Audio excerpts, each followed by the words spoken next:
그날에 그들 중 둘이 예루살렘에서 25리 되는 엠마오라 하는 마을로 가면서 이 모든 된 일을 서로 이야기하더라. 그들이 서로 이야기하며 문의할 때에 예수께서 가까이 이르러 그들과 동행하시나 그들의 눈이 가리어져서 그인 줄 알아보지 못하거늘 예수께서 이르시되 너희가 길 가면서 서로 주고받고 하는 이야기가 무엇이냐 하시니 두 사람이 슬픈 빛을 띠고 머물러 서더라. 그 한 사람인 글로바라 하는 자가 대답하여 이르되 당신이 예루살렘에 체류하면서도 요즘 거기서 된 일을 혼자만 알지 못하느냐. 이르시되 무슨 일이냐 이르되 나사렛 예수의 일이니 그는 하나님과 모든 백성 앞에서 말과 일에 능하신 선지자이거늘 우리 대제사장들과 관리들이 사형 판결에 넘겨주어 십자가에 못 박았느니라. 우리는 이 사람이 이스라엘을 속량할 자라고 바랐노라. 이뿐 아니라 이 일이 일어난 지가 사흘째요.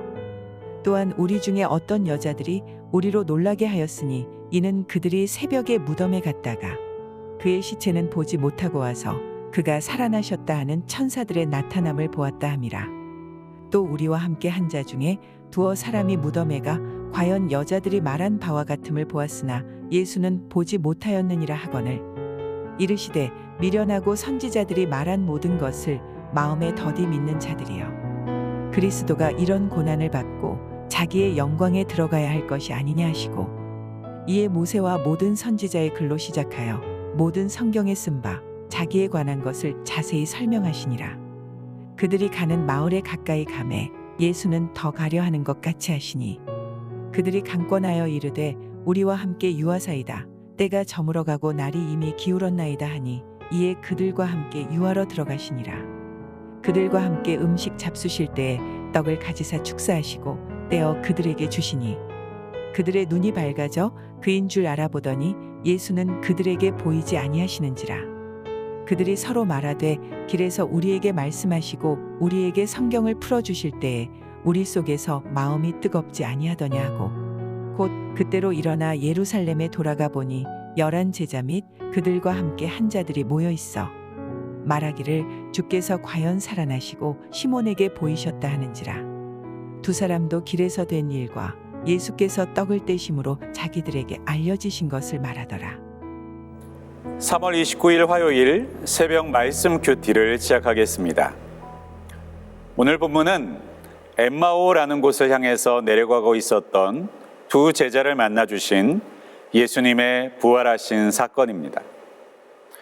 예수님께서는 엠마오를 향해서 내려가는 두 제자들, 특별히 예수님의 십자가에서 죽으심 가운데 실망하고 모든 희망을 잃어버린 채 자신들의 집으로 자신들의 옛 터전으로 돌아가고 있는 두 제자의 모습으로부터 본문의 이야기를 시작하고 있습니다. 그들은 예수님의 죽으심을 보고 낙심하고 실망한 상황이었고 그제까지 예수 그리스도를 따르던 제자였음에도 불구하고 그 모든 것들을 포기한 채 그들의 옛 모습으로 돌아가고 있었습니다. 그들 앞에 예수 그리스도께서 나타나셨지만 그들은 예수님을 보았음에도 불구하고 그분이 예수님이라는 사실을 알아보지 못하는 신기한 상황 가운데 우리를 나타내 보여주고 있습니다. 왜 그러했을까요? 출애굽기 가운데서는 매일매일 하나님께서 만나를 공급하시는 사건들이 있습니다. 그 만나를 매일매일 아침마다 공급받고 먹게 되었지만 이스라엘 백성들은 그 만나의 기적에도 불구하고 매일매일의 상황 가운데서 조금만 어려움이 있거나 조금만 힘든 일들이 닥쳐오게 되면 하나님을 원망하고 모세를 원망했습니다. 그리고는 다시 애굽 땅으로 돌아가겠다고 외치고 주장하기도 했지요. 매일 기적을 경험한다 할지라도 우리는 하나님의 말씀에 순종하지 못하고 하나님의 뜻을 외면한 채 옛 모습을 부러워하고 사모하는 모습으로 얼마든지 돌아갈 수 있습니다. 예수님의 부활 사건도 마찬가지입니다. 예수님께서는 부활하시는 놀라운 기적을 일으키셨지만 그 기적만으로는 사람들은 바뀌지 않았습니다. 그렇다면 예수님께서는 이 두 제자들을 어떻게 변화시키셨던 것일까요? 바로 하나님의 말씀으로, 예수님의 말씀으로 저들을 가르치셨습니다.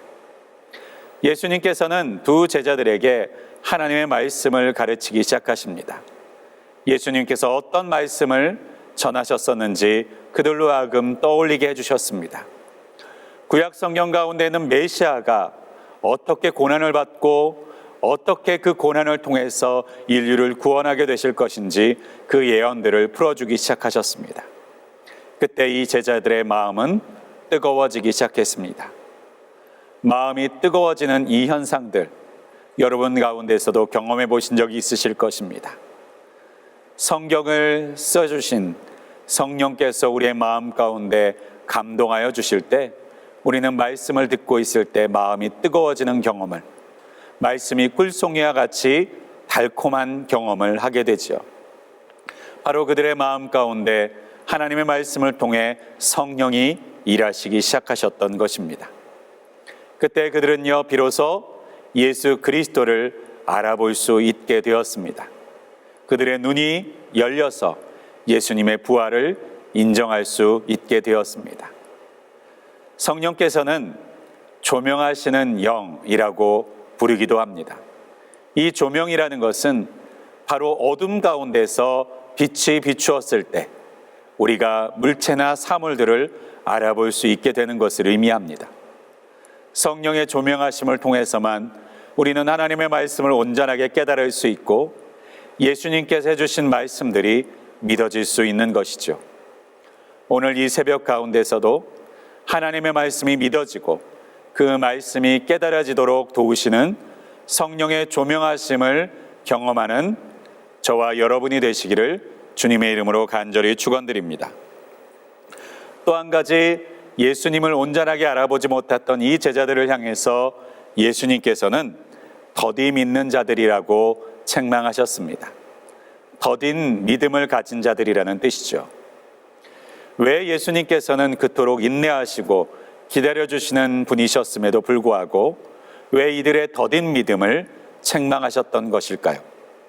특별히 예수님께서는 이 믿음을, 예수님의 기적을 보고도 받아들이지 못하였던 벳세다, 가버나움, 여러 갈릴리아에 있었던 지방들을 향해서도 저주에 가까운 책망을 하시기도 하였습니다. 도대체 더딘 믿음이 무엇이길래 예수님께서는 이토록 책망하셨던 것일까요? 더딘 믿음은 믿음이 아니기 때문입니다. 더딘 믿음은 불신앙의 한 종류일 뿐이기 때문입니다. 우리의 믿음은 어떤 반응을 보이고 있습니까? 나중에 믿을 것이다, 나중에 우리가 믿음대로 살아갈 것이다 라는 말은 더딘 믿음의 한 종류입니다. 믿음이라는 것은 그것을 들을 때 바로 반응하게 되는 것입니다. 그 들을 때 우리의 믿음으로 인하여서 바로 행동하게 하는 것입니다. 우리의 믿음은 더딘 믿음입니까? 아니면 살아있는 믿음입니까? 하나님의 말씀으로 통하여서 우리가 더딘 믿음으로부터 살아있는 믿음, 반응하는 믿음으로 변화되는 하루가 되시기를 주님의 이름으로 축복합니다. 그러한 새벽이 되시기를 주님의 이름으로 간절히 소망합니다. 기도하겠습니다. 전능하시고 분명히 살아계신 하나님, 우리는 성경을 읽고 때로는 하나님께서 일하시는 모든 기적과 사건들을 보고 있으면서도 그 사건들과 그 기적들을 통해서도 우리 주님의 살아계심을 깨닫지 못하고 믿지 못할 때가 너무나도 많이 있음을 고백합니다. 오늘도 성령께서 빛과 같이 조명하여 주셔서 우리의 눈을 떠 하나님의 살아계심을 깨달아 볼 수 있도록 도와주시고 하나님의 말씀을 깨달을 수 있는 은혜를 허락하여 주시옵소서. 그로 인하여서 우리가 더딘 믿음 가운데 머물러 있지 않도록 도와주시고 살아있는 믿음, 반응하는 믿음 가운데 살아 나아갈 수 있도록 우리에게 믿음의 능력을, 믿음의 행동을 허락하여 주시옵소서.